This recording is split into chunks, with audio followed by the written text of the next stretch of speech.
નમસ્કાર, હું યાકુબ ગુરજી, લોકસભા ઇન્ચાર્જ ભરૂચ, આમ આદમી પાર્ટી.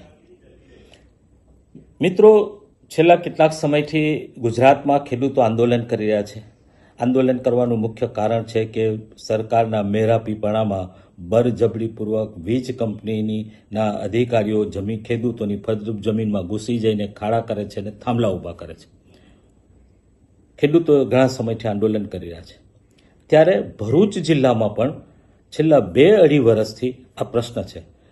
ભરૂચ જિલ્લામાં જે 3-4 લાઈનોનું કામ થયું છે, કામ ચાલે છે, એમાં અમારા વાગરા વિધાનસભાના પ્રભારી એવા નોફલ પટેલ આ આંદોલન ચલાવી રહ્યા છે. વારંવાર આવેદનપત્રો આપ્યા, મિટિંગો થઈ અને સરકાર આ મુદ્દા ઉપર સાંભળે, ખેડૂતોની વાત સાંભળે, સરકાર સંવેદનશીલ બને એવા પ્રયત્નો થયા. પરંતુ વીજ કંપનીઓના ખોળે બેસેલી આ સરકાર ખેડૂતો સાથે માત્ર નાટક કરી રહી છે. ત્યારે ગુજરાતમાં ખેડૂતોના અવાજ તરીકે ઓળખાતા એવા આદરણીય ઈસુદાનભાઈ ગઢવી ભરૂચ જિલ્લાના આ ખેડૂતોનો અવાજ બનવા માટે ભરૂચ આવી રહ્યા છે. તારીખ 10/8/2026ના રોજ સોમવારના દિવસે બપોરે 2 કલાકે રાજપૂત છાત્રાલય ખાતે, જે હોસ્ટેલ ગ્રાઉન્ડની પાસે છે, 5 બત્તી ઉપર આવી રહ્યા છે. ત્યારે હું તમામ આ જે ખેડૂતો છે, લગભગ ભરૂચ જિલ્લાની વાત કરીએ તો 100 થી 125 ગામ આમાં પ્રભાવિત થઈ રહેલા છે.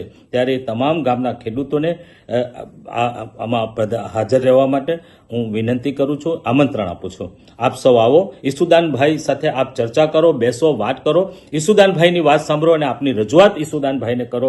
આ દિવસે આપણે નક્કી કરીશું કે અગાઉના દિવસોમાં આપણા આંદોલનને વધુ જલદ અને કઈ રીતે કરવું છે, એની આપણે બધા સાથે મળીને ચર્ચા કરીશું. જ્યાં સુધી સરકાર સાંભળે નહીં, સરકાર સંવેદનશીલ બને નહીં, ખેડૂતોની જે માંગણીઓ છે એ માંગણીઓને સ્વીકારે નહીં, ત્યાં સુધી આપણે આ આંદોલન કરીશું. અને સરકારને સમજવું પડશે, સરકારે માનવું પડશે. એટલે કંપનીઓના ખોળે બેસીને સરકાર પોતાનું કામ કરવા માંગશે એ આ ખેડૂતો હવે કોઈ પણ સંજોગોમાં ચલાવે નહીં. ત્યારે હું ફરી એકવાર આપ સૌને વિનંતી કરું છું કે આપ સૌ આવો, આપણે સોમવારે મળીએ, બધા સાથે ભેગા મળીને એકતા સાથે સરકારના કાન પકડીએ. જય હિન્દ, જય ભારત.